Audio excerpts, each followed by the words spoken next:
for Katie. Has Hello, the porno coming? UCR. What's your favorite scary movie?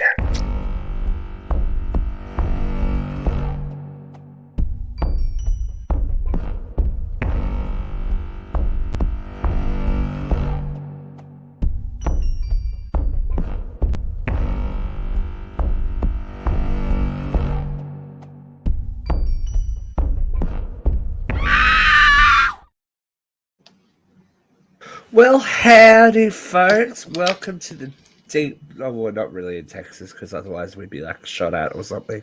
But that's okay. Welcome you guys would be fine. I'd be screwed. Well, I don't know. Judging by the well. way of the world at the moment, you never know. 1979 might have been a safer time for everyone involved. But as I was saying before I was segued away from myself, welcome to another episode of Uncensored Horror. A live episode, which we haven't done in a hot minute. Yeah, we're here. We very much unplanned, but it's okay. We're here. We can talk. We're good at talking. We do the talking thing a lot. So we decided to tackle something new, something different, something modern. We've done a lot of retro horror and stuff that made us horror fans, or that has new sequels coming out, etc., etc. But we have very rarely touched on brand new properties that are fresh and are sporting franchises of their own. But today we are making an exception. Today we are trying something new, and we're jumping all the way back to 2022. Oh my god, so long ago. We today are reviewing Ty West's slasher X. Now, Katie, you can go first. When did you first see / hear about this movie? Well, first things first, I'm a fucking sex symbol. Second thing, I first heard about it when it was first announced, because I'm a huge Ty West fan. Been following him since House of the Devil, which is probably one of my favorite films by him. So when this was announced, I was pretty excited about it. But unfortunately, not my favorite. But we'll get into that later. However, I think this was really kind of unexpected for a lot of the actors in the film. And I was kind of pleasantly surprised by their performances. And it's I'm not sure how to describe it. However, I think it's an underperformance on Ty West's part, but it's a really, really, really fun kind of surprise for people who like Brittany Snow or Kid Cudi, or even like Jenna Ortega shows up and you're like, holy shit, it's Jenna Ortega. Especially when you find out what the plot's about. Before she was, Jenna Wednesday Addams. Jenna Ortega. You know what I mean? Yeah. Before she was who she was now. That's all happened very, very quickly as part of But the fun part was watching the movie and you figuring out what everything's about, then all of a sudden, oh hey, that's Brittany Snow and she's naked. Didn't really see that one coming, even though it's about porn stars, but still. Yeah, well. And did you see this in cinemas? Did you see this? I did not get to see it in cinemas, unfortunately. I had to see it at home, as I see most of my films, because most of the movies I get to see in cinemas are kid related these days. Unless I send you on a forced assignment to see Unless Scream the 6. boss man goes, you need a mental health day, go see a movie. You must see this movie. Interesting. All right, Luke, what about you? When did you know about this movie? Did you hear about it, or did you just stumble upon it? Look, I had heard about it, but I didn't have any interest in it. I was like, oh, it'll be crappy because I heard it was kind of like a comedy as well. But there is comedy in this film, but it's certainly not a comedy. It's I'd say it's it's not funny. It's like a Scream kind of, but when I heard about it though, I wasn't interested. And then I sat down one night and I saw it on Amazon Prime, and I'm like, hey, you know what? I'm going to give it a go, and I ended up loving it. So, but we'll talk more about that. Cool. Yeah, so I think in general, especially in Australia, it only got a very release window from what I remember. It was for a while there in 2022 when like movies were kind of coming back and all that kind of thing. We had these like special release horror nights that they would do. They would do like a limited release of movies. And I'm pretty sure X was one of those ones because I couldn't see it anywhere like when I went to look for it.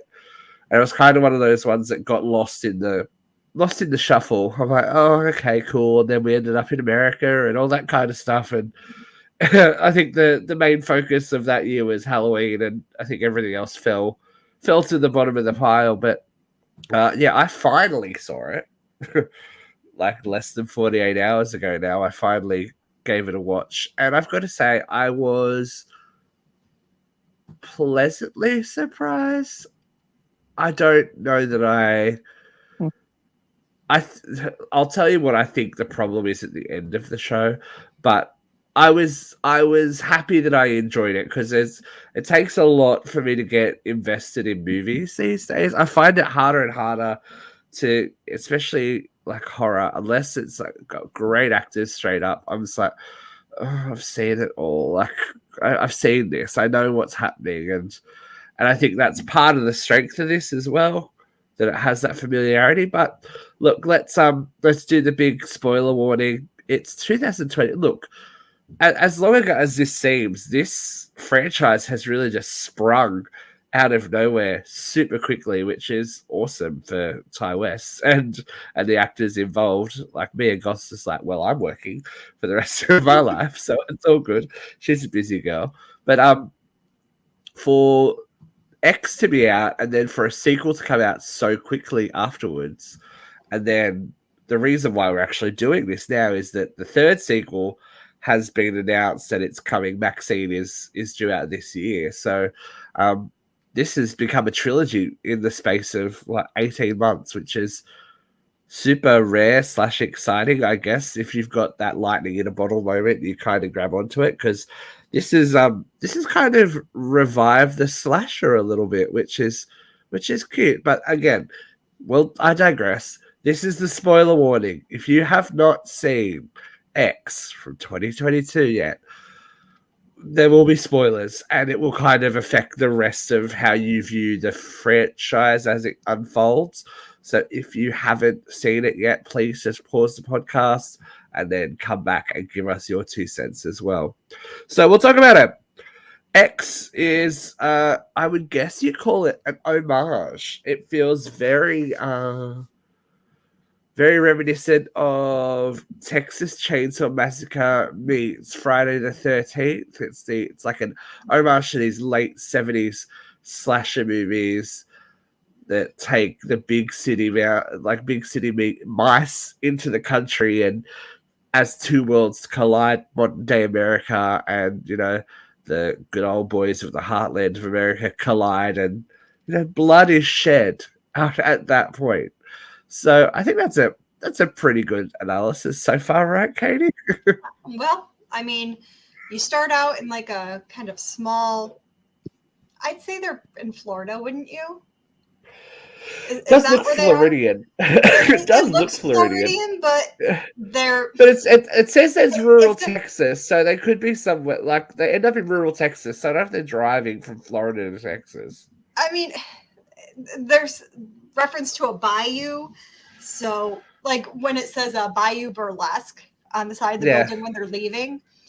So it is a small town.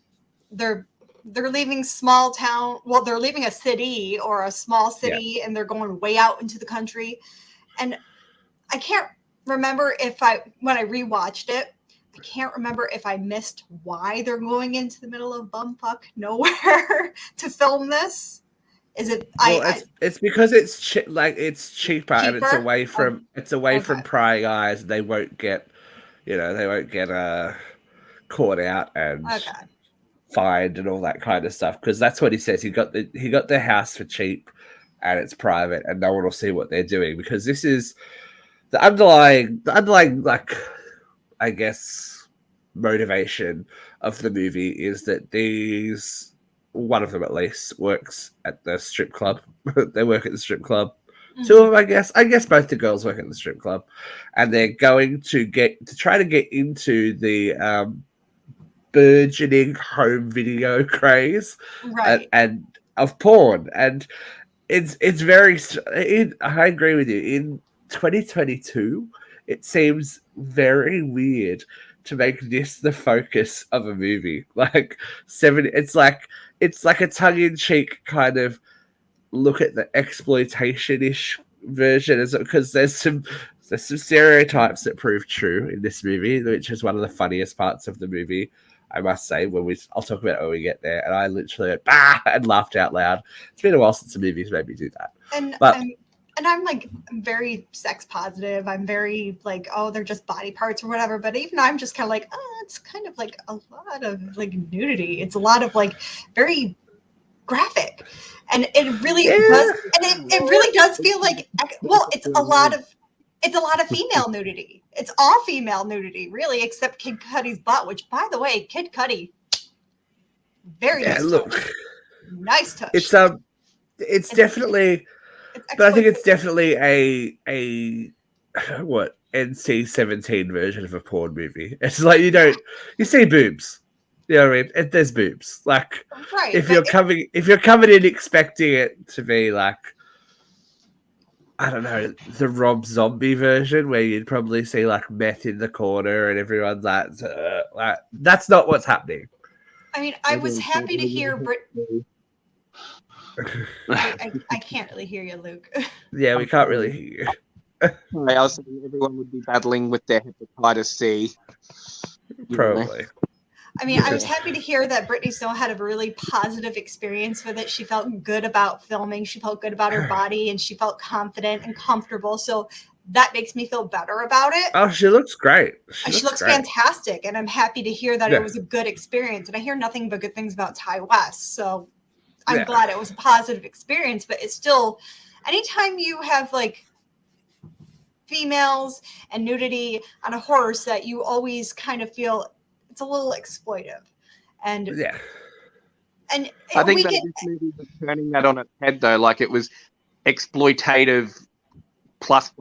Like, it was like tongue in cheek or exploitative films. But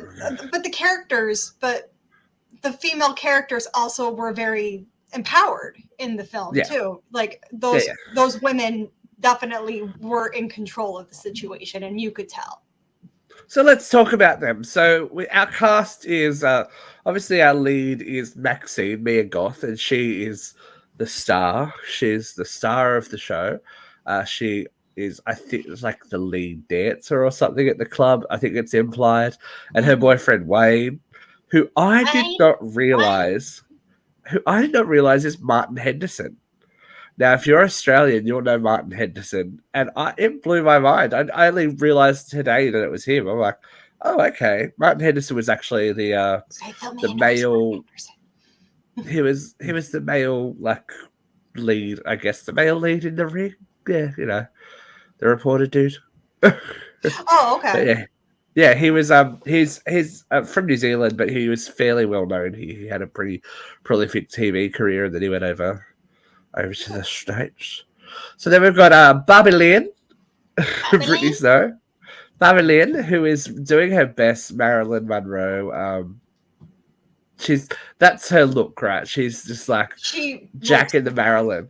The 70s looks very good on her. Like, that is a good look for her. Like, those outfits look fantastic on her. Like, yeah, definitely. It suits her. It suits her very well. We have Jackson, of course, Kid Cudi, who is the the male so star. many people didn't realize that was Kid Cudi. I didn't either. Look, I to be honest, I was like, oh, is he? I'm like, oh, he is too. That's okay. I know what's happening now.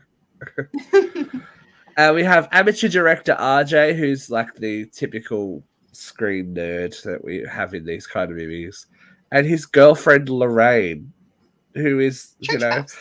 modern it girl Jenna Ortega, which she just seems to have gotten really, really fortunate with everything just going bloop, bloop, bloop, bloop, bloop, and falling in line in release schedule for her to just become this major star for over pretty much overnight. Let's look at like sometimes you got to be down in the trenches, but she's had some fairly good. I think this is a smart move on her part to do this early.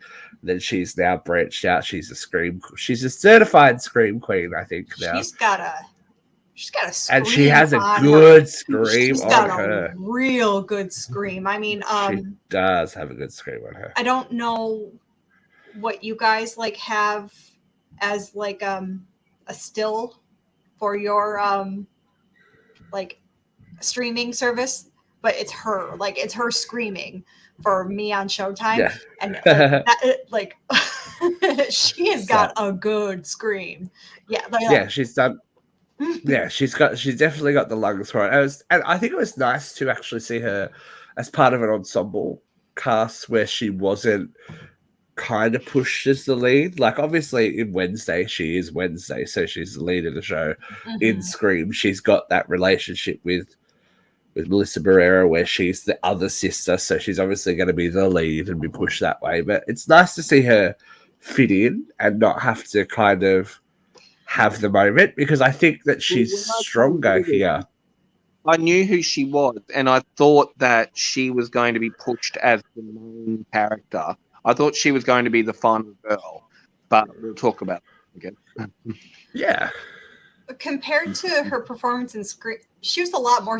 I think her performance in the Scream movies is a lot more subdued than in here, but comparatively, she has a lot more trauma to endure in this one than in Scream. I mean, granted, she's being chased by killers in both, but it's a lot more gruesome in this one. Oh, I don't know. I think Scream's starting to push it up there. I mean, this Scream 6 was pretty gruesome, but when you think of the deaths in this one compared to the Scream movies, yeah. So they're in the stereotypical 70s van driving through Texas. Like I got big, and I think it's intentional. Texas Chainsaw Massacre vibes. It was very much intentional.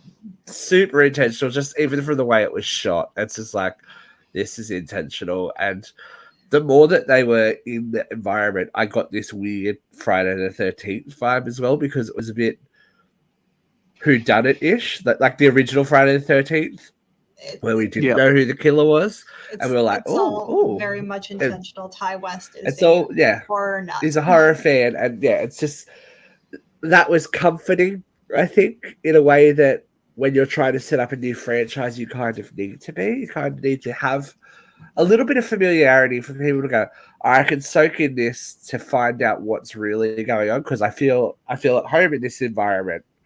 We know what 1970s Texas is, and what like late 1970s camping is. We know the ruralness. We get that. We know that feeling, and so they're there to make a porno.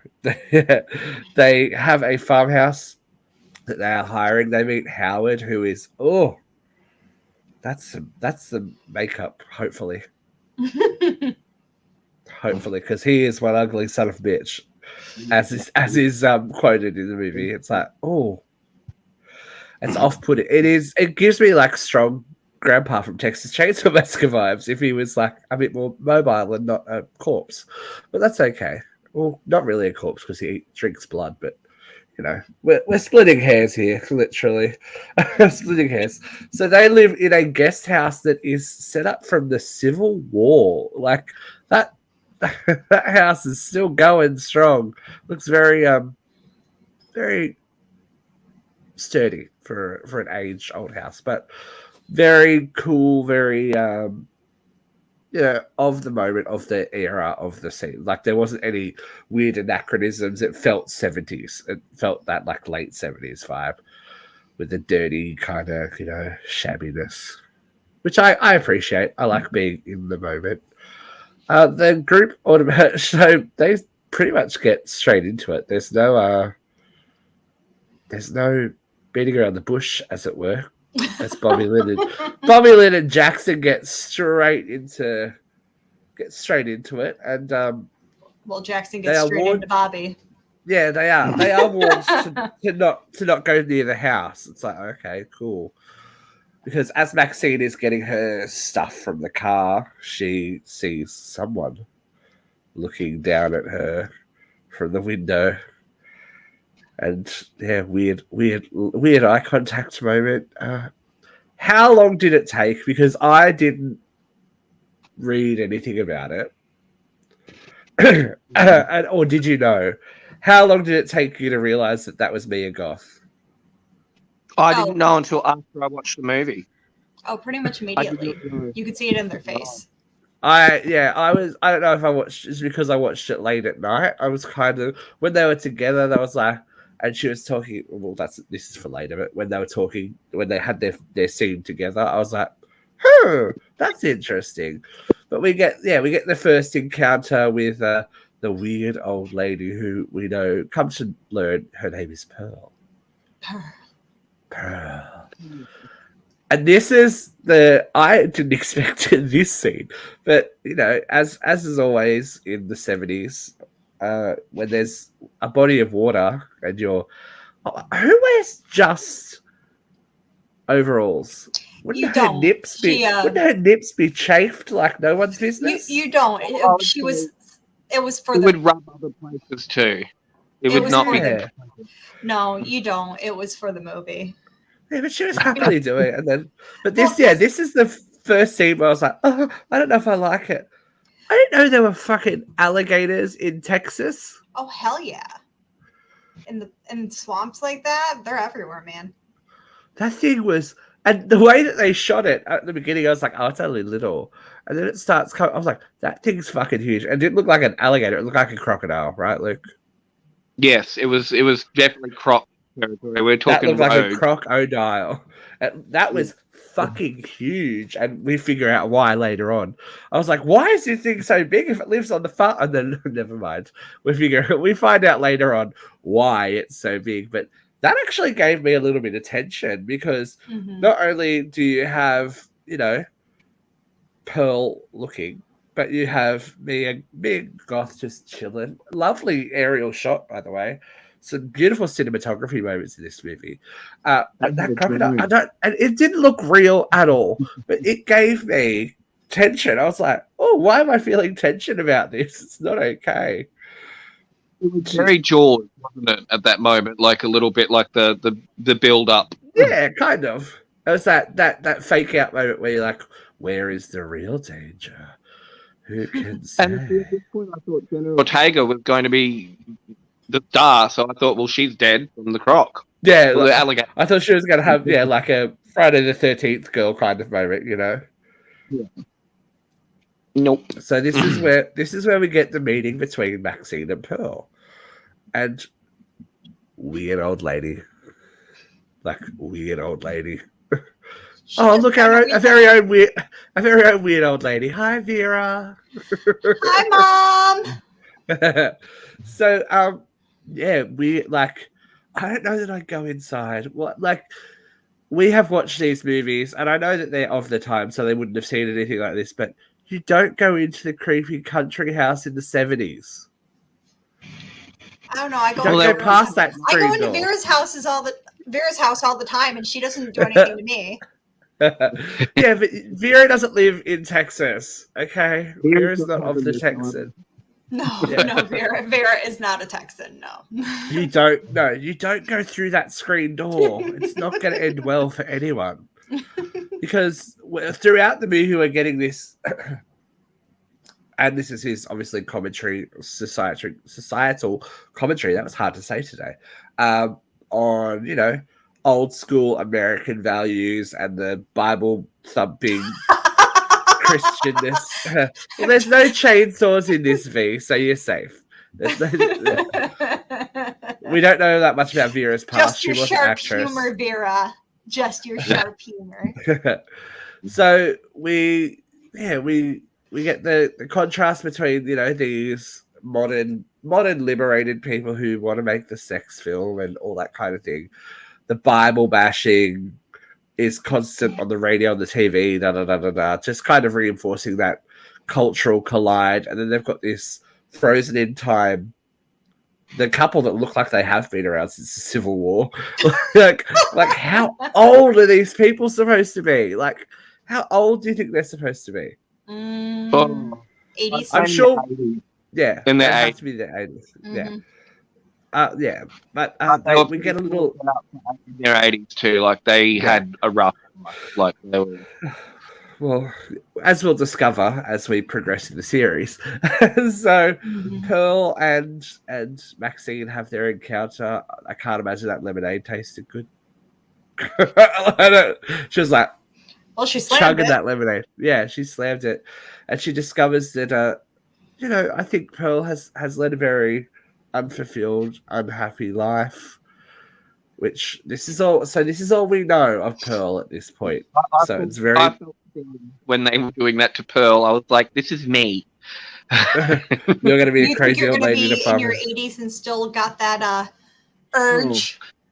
Katie, I'm not going to make it to 80, honey. We know this. You're not going to make it to 80. But Pearl's tells Maxine about how she was, how she dreamed of being a star and how she was something. She always thought she was destined for something more and something special. She has a special face like Maxine's. Hello. Now we know why, because it's the same actress. But anyway, and this kind of weird because you can see that like Pearl's got this weird vibe, like she's trying to touch her and stuff, and she freaks out a little bit. But all of that kind of gets broken down straight away when Howard comes home. I don't know why we're scared of Howard, but he's a scary looking dude. So I'm Because he's a white male in Texas. I'd be afraid of him too. Well, we've already had the gun fake out where it's like, it's not loaded. So I was like, we've had the gun fake out, so we know. Well, he says it isn't loaded, so Wouldn't trust him still. Wouldn't trust him still. So we get out.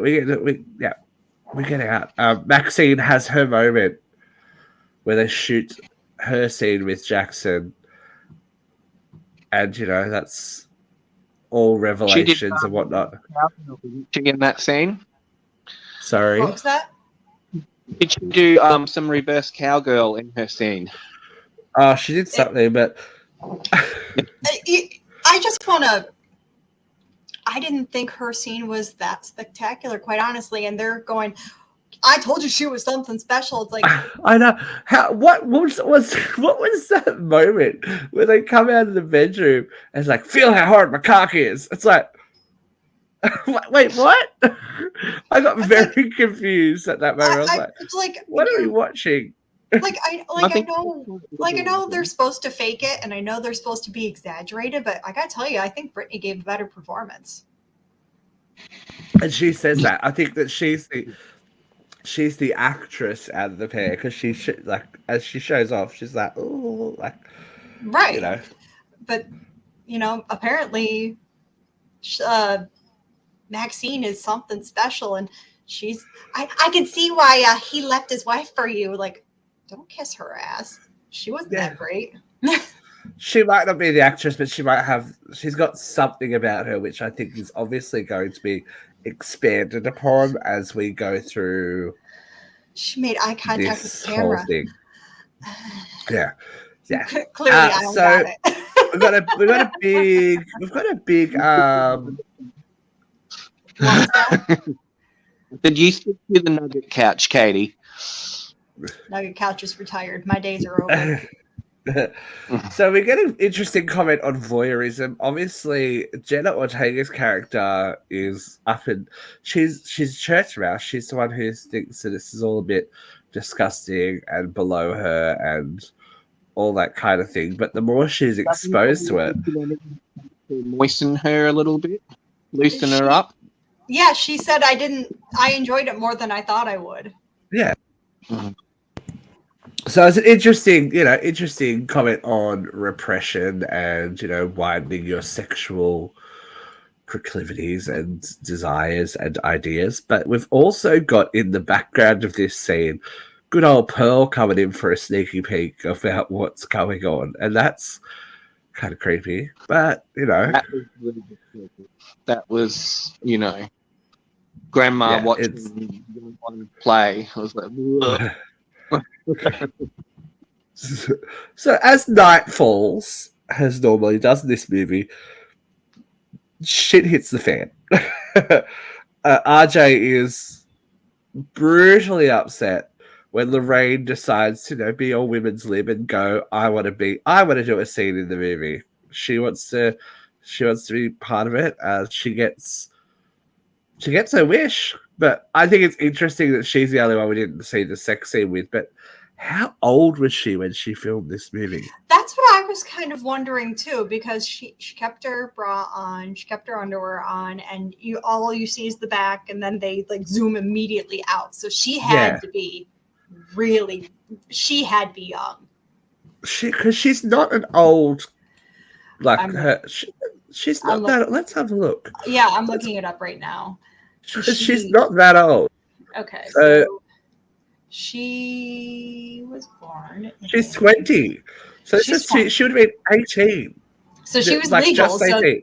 So, so they but still just pushing. Like, playing it safe with her, I guess, because which is smart. But it was interesting that she's the only one that didn't get the old tit shot. But you gotta have a Jamie Lee, right? And but you gotta appreciate that though. That they're like, okay, you're freshly 18. Yeah. Let's not push it too far. Yeah, and I think it would have hurt her a little bit, maybe, with her Wednesday and like. I don't think she'd be Wednesday if she got her boobs out. oh yeah, she took her top off. She wouldn't be Wednesday for sure. Yeah. But also, I think if she had taken her top off, then I think that probably really would have been completely exploitive because, again, freshly 18. And it does give us more, it gives the genre fans a bit more of a misdirect as well because she's the one that's not showing the goods. She's obviously the final girl. She's the one that's going to survive, right? Because we don't see her. She's not a bad girl, as it were. But you also... I mean, we don't know that she didn't. You couldn't... It leaves a lot to the imagination because maybe she did.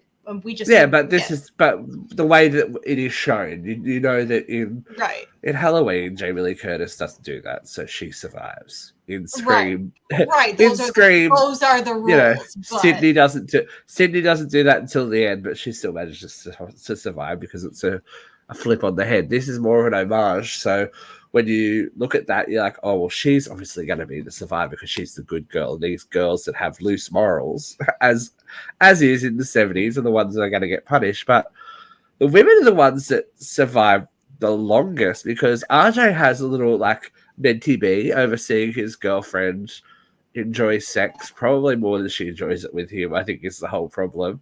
Mm-hmm. And has a bit of a little breakdown in the showers and decides to leave. As he drives away, he literally nearly runs into Pearl, who's been told not to leave the house.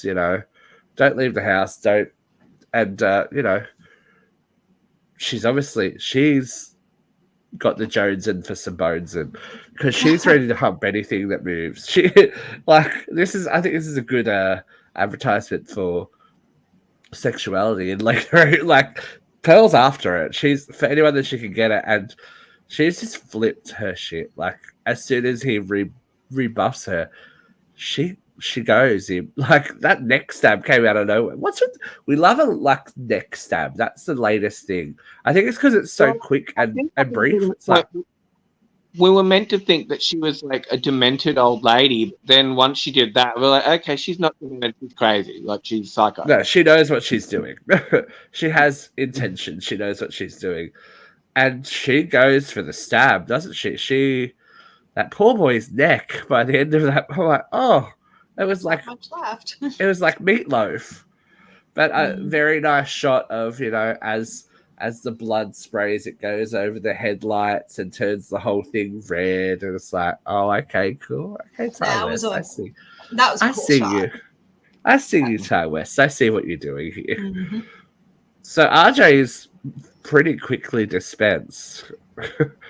Like, you wouldn't think an 80-year-old lady can take someone down so quickly, but, for all the naysayers that say, Mrs. Voorhees couldn't have done this, that, the other, Debbie Salt couldn't have done this, Emma Roberts couldn't have done this, Amber from Scream couldn't have done this. Debbie Salt wasn't as old as Maxine. I know, but I think the way that Maxine attacks people is appropriate for her age and.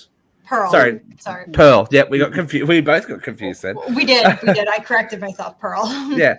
The way that she attacks them is more Mrs. Voorhees style. Do you know what I mean? It's that kind of the nature of surprise, and I think that is underrated when it comes to this. Like, we are so used to telegraphing stuff when it comes to horror. Like, this is happening, so we know that in 3 minutes after we've had a jump scare and maybe a slight chase scene, something will happen. But I didn't expect her to just go the snap and it's all over, blood everywhere. It's like, okay, cool, I appreciate you. So then, Lorraine notices that RJ is missing and runs into Wayne, which was another effective little jump scare. And they go a searching.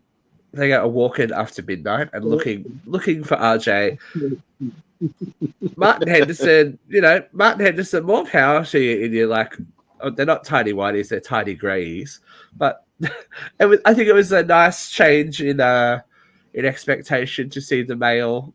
It's usually the girls running around going, "Oh, I'm only in my underwear. What's happening?" Oh, but it was a nice little flip on the formula that he was the one walking around in his undies and his skivvies.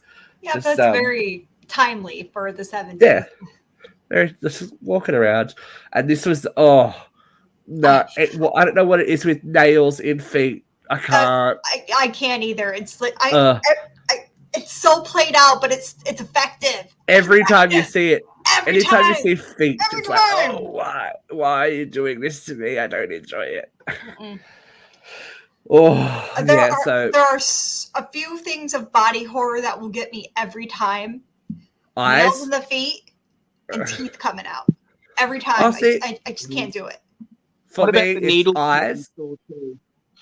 The needle pit did. Yeah, the needle in Saw 2. Yeah. The needle pit in Saw 2. Oh, that doesn't bother me that much. Anything with eyes and fingernails freak me. So when they get dragged along, their fingernails come out. Oh, that upsets me. Doesn't bother me that much too. But teeth, getting ripped out or nails falling in out. Nails in feet. Can't do it. And they telegraph this happening, and this felt so Friday the 13th, right? This could be in a Friday the 13th movie. I reckon. You see it coming a mile away. You're like, oh, he's gonna step on it. He's gonna step on it. And then he does. Like, it's coming. Like, you can prepare yourself. Like, oh shit, he's gonna step on it. And it's not even a little. It's all the way in. It's all the way in. It's all the way in, and then he's gonna pull it out. And, it's like, oh, yucky. He's gonna step on it. You have the chance to look away, but you can't. Like, it's not like, oh no! And you kind of felt it. As you stood on it, you felt it. Then you feel it. And you feel it. Like, oh God, that's so much tetanus. Oh! Yeah. Oh, the tetanus. The tetanus of it all. But he doesn't, look, it doesn't really matter because it is not long until he is quickly dispatched while seeing a shadow move outside and then gets a pitchfork to the eyes. It's like, oh, damn, that's Swift. Kitty, hey Kitty. So yeah, a quick pitchfork to the eyes for that'll pierce tetanus. Wade. Yeah. Well, they were probably AIDS and they were in porn, so they were probably going to die of AIDS anyway. So tetanus, AIDS.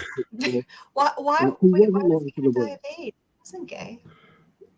You never. It's not just a What gay a thing disease. to That's true. It's not. That's not just a gay disease. You're right. That was very ignorant of me. That was very ignorant of me. So meanwhile,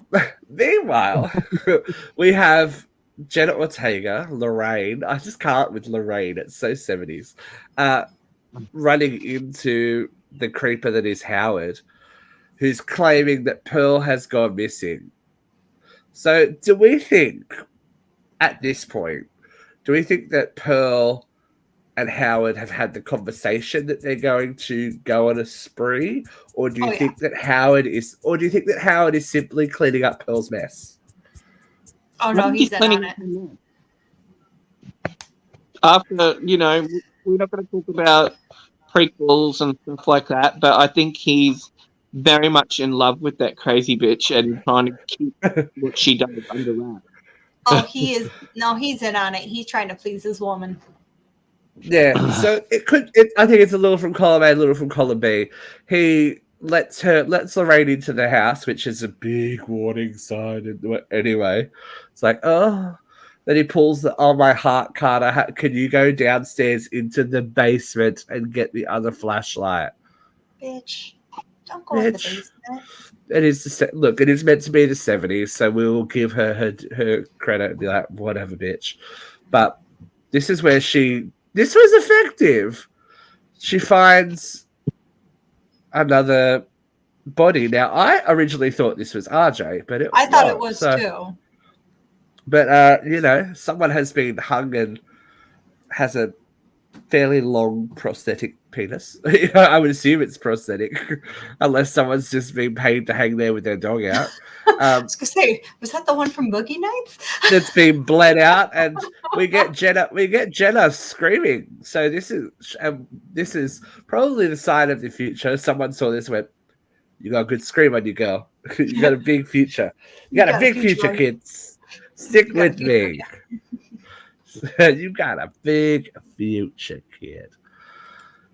So Howard then, once he's waylaid Pearl, because waylaid, I'm having a problem with names today, Lorraine. So this is where I was still a little bit doubtful whether Howard was in on it for me here, until he went to the house. And I'm like, okay, so he's gone to the house to get help from Jackson. And this was the funny part. Jackson's shadow in the doorway was like, I'll get my skivvies, and there's this big giant fucking dog hanging down. It's like, oh no. Hey Rachel, how you going? They knew exactly what they were doing with that. They knew exactly what they were doing. Did. It was funny. It was a cute moment. I was like, hee. So they go on the lookout as well because, ex-military together. I firmly believe that Howard may have fought the Civil War. Because the more I look at Howard, I'm like, dude, you're old. Like, you're old. Hey, you haven't seen Pearl yet, have you? I haven't, no. I'm waiting to see Pearl. Pearl's my next list. What you're assuming is probably on the money. Yeah. Okay, cool. Well, good to know. Good to know. So, they go and looking because Howard says that Pearl has been down by the docks before, and there's the alligator. They acknowledge the alligator. So there's a nice little fake out here. We think that Howard has been got by the alligator because the torch is floating in the water. So Jackson's an all-round good guy. He actually goes in the water looking for the old man. Like, do you know what I mean? I wouldn't be going in the water. If you've told me there's an alligator around that's eating things and is a danger to the community, I wouldn't be going anywhere near the water at night time. That's just me. But again, it's the 70s and massive dong. He could have beaten the alligator to death with his stick. Like, dish, dish, dish. But we find a submerged car. And it all starts to make sense now that, maybe these aren't the first visitors to this farm. And maybe now we're starting to understand why the alligator is looking so healthy. He's like, oh, okay. No. Jackson, so Howard very quickly takes care of Jackson. Shotgun to the chest. Oi. Yeah. He got messed Oi. up. Poor guy. Poor guy. He was just being fed to the resident. You know, it's kind of like Adam's family, actually. You know how they had their pet alligator. It's all coming full circle for Jenna Ortega. She's like, oh, you're an alligator movie? Cool, nice. This is where it gets creepy as well, because Pearl gets into bed with Maxine and has like a wasn't that covered creepy scene, like unsettling? The whole bed was just like, oh. I don't sleep in bed with people normally anymore. Like, I'm like, you gotta go. But having that old lady in there, and the blood and the yeah. Now, Luke, having a small child, I know you've had moments where you've woken up and you've had a small person looking at you, like directly in your face, and you weren't expecting that small person there. Yes, this has happened to me before too.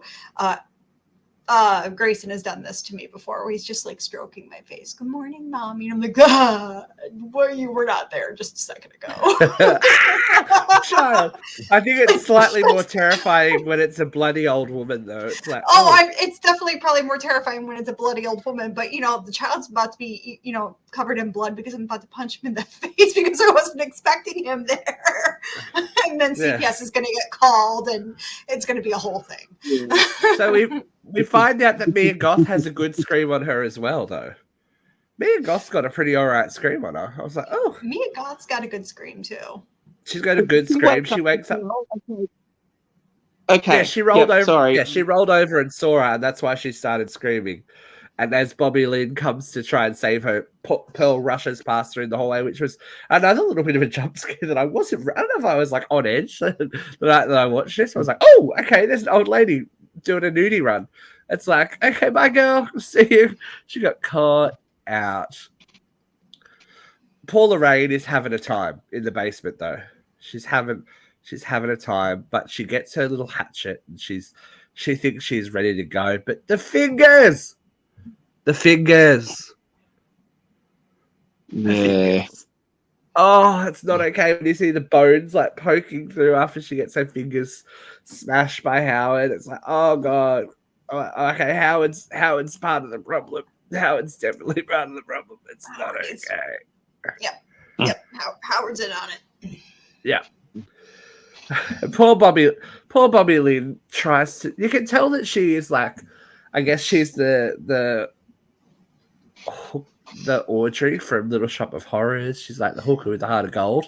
Like that's the character choice they're going for. She's like, they have such a sweet little moment. She puts a blanket around her, and she, it's like, oh, my grandma has a tough time gets too. confused. And, she's, generally trying to be, empathetic and sweet, and yeah. No, she gets bitch slapped and then bitch slapped, called a whore, pushed into the lake, and brutally dispatched by the alligator. Oh, yeah. I was like, that was her head. Yeah, her head that went that way. Yeah, justice for Bobby Lynn, man. She didn't deserve it. Yeah, Bobby Lynn got fucked up. Yeah, she didn't even have a chance to get fucked up. She just got done. Oh. And then in probably the most disturbing scene in the movie. Oh, come on. Pearl and Howard in the guest house. Oh, yeah. It was not that bad. Imagine being under that bed, though. Oh, come on. Fuck me, Howard. Fuck me. You know what? Going into that scene, before watching it, I had heard about this, and everyone's just like, oh, old people sex. It was not even that bad. It wasn't that bad, but still. Y'all are a bunch of birds. It was gross. Like, they're literally getting on to killing people. It's really not that bad. It's truly not that bad. It's truly. It's not graphic, but it is icky. Let's put it that way. I didn't really think it was that bad. It's icky. I don't want to be near that. I really didn't think it was bad. Hey, look, more power to her if she can get everything flowing. Like that's what I'm thinking, man. Like homegirl's old and she still wants to get it in. Like I'm 40 and I gotta work up some effort into it sometimes. girl's double my age, and she's just like, Yeah, I thought that would have killed Howard because he kept going, my heart, my heart. Like, yeah, I thought that's where Howard's gonna die, and that'll like make her snap more. yeah. But I thought apparently not. Howard was done for. And I was very surprised that Maxine got out of the house because normally she'd be like halfway through, knock something off a counter, and it'd be all over. You know what I mean? But she got out and she got to the van. Maybe I wasn't watching closely enough, or it was an edited version. I didn't see RJ's decapitated body. Oh my god, I stroked out. I saw the tires. I didn't see his body. When was it? Okay. I can't recall. I'd have to look again. I don't remember seeing it either. Quite honestly, It might be a different cut of the movie because I watched it on Amazon Prime, so you never know. I watched it on Showtime, and I don't remember seeing it either. Quite honestly, but I don't remember seeing. Well, I mean, obviously, we're not going to see Bobby Lynn and we're not going to see Jackson, but I don't remember seeing a lot of their bodies again. So Maxine, who gave us a little hint earlier that she keeps a gun. Oh, well, actually, Wayne says it. He keeps a gun in the truck as well, just in case. Grabs said pistol and finally starts to do the smart thing because she finds Lorraine. But Lorraine has had a very big change of heart after her experiences in the basement and blames Maxine for everything. Attempts to run out of the house, but fuck me dead, did she get dispatched quickly by that shotgun. Oh, I liked, especially in this movie, it's nice to see them kind of show a shotgun doing the damage that a shotgun would do with the power that it has. It's like, nah, bam, she gone. And poor Maxine has to see it. She's like, oh god. And she's like watching. She's this was the kind of horror comedy moment that it's dark comedy, but as they begin to move her body, we realize that she's not as dead as she might be, and that's the thing. That's the thing that kills poor Howard. Yeah, I love that. Lorraine took him out. Yeah, she didn't need to, and she took him out. Yeah, Howard is just fucked up, and then Pearl's like, help him, and Max is like, are you fucking insane? Like, what's wrong with you? I know. What's wrong with you? So she manages to get the keys to Howard's truck, and we have the showdown with Pearl, but in classic horror movie moment, the gun isn't loaded. It's like, bitch, like you check these things, right? You check these things. Like, yeah, you pick it up. You check and make sure it's loaded. You check, especially if people are getting murdered around you. You check these things. Mm-hmm. But again, this is my favorite. These kids were not the smartest. We've had threats of we're very worried about Pearl's hip. Pearl's hip. Don't break a hip, Pearl. This made this. I laughed out loud. I know it makes me a bad person, but when Pearl tries to take Maxine out with the shotgun and the recoil throws her backwards out of the house, she breaks her hip. Yep. I shouldn't laugh, but no, it's meant to be funny. That's kind of you get what you give, right? Right. These moments like that, they're meant to be funny. Like, yeah, we thought her hip was going to go out and Howard's heart was going to go out during their nookie scene. So we got the payoff. we did get the payoff. It was very cute. So as Maxine goes to leave, Pearl is begging her for help, and Maxine's like, "Fuck you, lady." And then we see Pearl's true colors. Not before we see what the contents of her skull contains. After she gets reversed over, and her head pops like a very ripe melon. It's like, oh. Damn, I don't think Pearl's coming back for the sequel. Just quietly, it's just like, oh, she gone, Pearl's gone, and we see Maxine drive away. Maxine's following the rules. Headshot. Maxine's out. Yeah, you know, she's out. So the following morning, the interesting thing with this, we have had jumps in time between this. I haven't really gone through them because it's not really consequential to the plot. Like the beginning of the movie is the day after this night, but you know the police arrive. They find out that they were filming something. Best line of the and film. They have speculation about what's on the film, and the sheriff says, "One goddamn fucked up horror picture." But before this, we have the revelation, and I thought this was cute because I didn't expect it. That the preacher, the televangelist that has been on there talking about the corruption of children and sex and has a daughter that they lost to the world of sin. A daughter named Maxine. Yes, and that's the end of X. Now, let's discuss how many old lady broken hips do we give it out of 5? Let's go with Luke. We'll go with Luke first. How many old lady broken hips do you give it? I would give X a solid 4.5 broken hips because I think it set out to be a bit of a play on Friday the 13th, Texas Chainsaw, but have a twist. And I think it hit all the marks and done it very well. And I really love Bobby Lynn. I really wish that we got some more Bobby Lynn, but we won't ever see her again. Poor Bobby Lynn. It was nice to see her get a singing scene in, though. It was nice to see her get her pitch perfect in. She's like, by the way, I sing. That's a little landslide moment. As you do. All right, Katie, how many broken hips? I'm going to give it 3 broken hips out of 5. Yeah. I think I'm pretty disappointed, honestly. I really love Ty West. I love that he loves the genre, but I feel like this one was a little slow.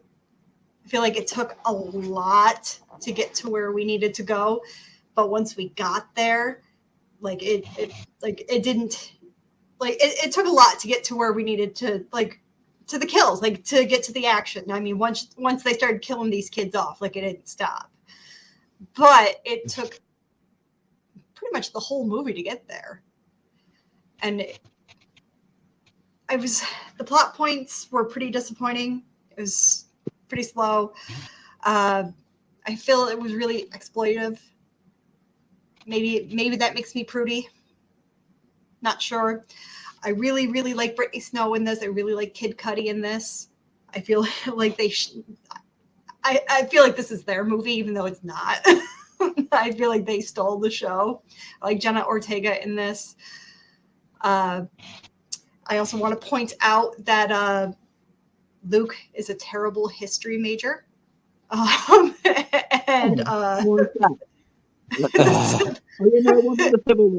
He was in the World War. It was World War I, by the way, not Civil War. Yeah. For Pearl. Anyways, but yeah, 3 stars. It was a pretty solid film. Otherwise, Ty West is a fantastic horror director and writer. And if you are looking for a modern horror director, he is one to check out. And when Steve is done with his reviews, I would say go check out his other stuff. And I've got some recommendations if you guys want to hear them. Do you think? Okay, so I'm going to go 3.5 for this one. I liked it. I didn't love it, but it takes me a lot these days to love a movie. I really enjoyed the kind of retro homage 1970s stuff. I enjoyed it felt like a Texas Chainsaw Massacre meets Friday the 13th moment. It has those kind of moral storylines, and it plays with them enough. I don't think for a movie called X, I don't think it was graphic enough. But I don't know, for a movie called X and for the hype that it had around it, I don't know that it was, it had enough of that in it. I get what you're saying, Katie. I wonder how much of that is you know, it being a major studio release as opposed to like an independent, because no matter what we think of A24, and A24 are famous for doing, you know, off the cuff weird horror and more independent, like more indie vibe horror, they're becoming a major horror studio now. Yeah. That's what they are. Like their kind of days of being the cool indie, like we're going to give you the horror movies that the major studios won't, are over. Like Blumhouse, you go to for your popcorn movies, and you're like, okay, I know what. A24, you go for the weird stuff, like, you know, like Midsummer and Hereditary and all that kind of stuff. You go, that's where you go for Yeah, but the this for the wasn't off. even this wasn't even weird. But it was their attempt, I think, at going a bit more mainstream with the outsider movies of the 70s. So it was like their version of a more socially acceptable Texas Chainsaw Massacre. But even looking back at Texas Chainsaw Massacre now, it's not a violent movie. Like it's the way that the movie is shot But that they makes put it. out. Sorry, go ahead. I think that it may have been not promoted the right way. This movie. I get what you're saying there, but you know what the funny thing is that they put out a Texas Chainsaw Massacre movie that year. But a modern day Texas Chainsaw Massacre movie. A terrible one. You know what? If you go back and watch the original Texas Chainsaw Massacre, it's not a bloody movie. It's not. The horror in that movie comes from the sound design, from the tension, from the filmmaking. Oh, absolutely. Certainly not the acting in some points. But you know, it's only in the 80s that we kind of needed to throw more gore and blood and weirdness at it. It's just, right. It kind of feels like that answer. It's shocking for the time, but it's not shocking. But that's why the first one is a classic and the rest are trash. Amen. Amen. No, like I'm with you. I know that people love Texas Chainsaw Massacre. I watched the first one because, you know, I kind of fell in love with it as a film student, and as a student of film, you want to watch how to make a horror movie without it being so like deceptively horror, because everyone goes, oh, there's so much blood and guts and done. It's like, no, there isn't. Not. There isn't. Right. It's just what the movie's suggesting to you and your brain. It's super. Your brain. I appreciate that. You don't need to show me people getting disemboweled every 5 seconds for me to be horrified. Right. You know what I mean? And that's why I kind of enjoyed the remake of Texas Chainsaw Massacre, because I think they hit the right.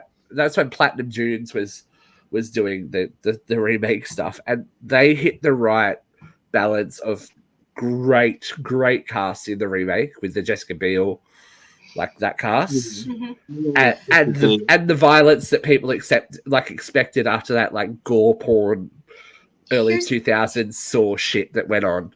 Like that was the right balance with gore and with violence when it's done correctly. It's done when it's warranted and earned. You know, if it's earned, I will go with it. Like Adam Green with the Hatchet films, I think he does it so right. I think it's like the right amount of gore. I think it's the right amount of blood, but he also throws some humor in it, and I think he does it so well. And I think I think he brought back like the slasher. I think he revitalized it, and he's another one of these modern directors that I love, that I will always hype up, and that I'm always excited to see what he does. He's another one of those guys that I just. Well, there's definitely more coming from Ty West, because as this movie blew up, and it did blow up on a budget of $1 million, it passed the $15 billion mark. So that's a hit. And we didn't realize how ready Ty West was, because literally like months, if not a month after X was out, we had the revelation that Pearl was coming. So there is another review coming up very soon. Pearl, which is the origin story. It's a prequel starring Mia Goth as young Pearl, and we figure out what happens, what happened to get her to the point where she is in this movie. And as I said at the top of this show, the sequel to X, Maxine, is headed this way very, very soon. Judging from what I've seen of Maxine and the way that they're promoting it, it's going to be very much a take on the 80s and kind of that. I think it's going to be like a modern day, like, you know, when, like one of Luke's favorite movies, Demi Dovestyle's The Next Generation. Maxine being like the Linda, the deep throat kind of, you know, iconic snuff film actress, and she's going to Hollywood. I'm assuming that Maxine's going to be like in seedy LA. That's what the vibe I'm getting. And they've got such a great cast. Yeah, there's a great cast in Maxine. So there will be more review. The reason why we did this is because the Maxine cast. I had this brewing in the background. I'm like, oh, we should do it. And then we needed a show for today. I'm like, hey, we've all seen it now. Let's do it. Okay, cool. Nothing like the last minute, but that's what we do here. I mean, Ty West has got some other great films. I mean, go check out House of the Devil. Go check out The Innkeepers. Go check out The Sacrament. Innkeepers is good.